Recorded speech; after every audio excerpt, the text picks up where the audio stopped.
নরম তুলতুলে ইডলি, মচমচে মেদু বড়া, গরম গরম পুরি আর সুস্বাদু ছানাপোড়া, অর্থাৎ উড়িষ্যার খাঁটি স্বাদ নিয়ে শুরু করলাম আজকের গন্তব্য।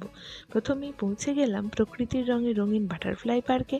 তারপর চললাম সবুজে মোড়া হিউল ভিউ পার্কের অসাধারণ দৃশ্য উপভোগ করতে। মনে হবে প্রকৃতি যেন নিজের হাতেই কোনো ছবি এঁকে রেখেছে, যেখানে দিগন্ত আর সবুজ একাকার হয়ে যায়।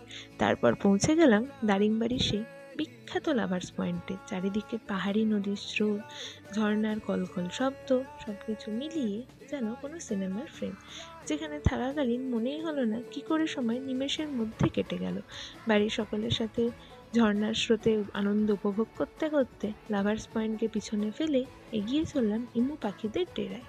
সেখানে পৌঁছে লম্বা পা, তীক্ষ্ণ চোখ আর শক্ত ডানাওয়ালা ইমুদের দেখলে মনে হয় প্রকৃতি এক অন্যরকম রহস্যই লুকিয়ে আছে ওদের মধ্যে। আজকের মতো এইটুকুই, দেখা হচ্ছে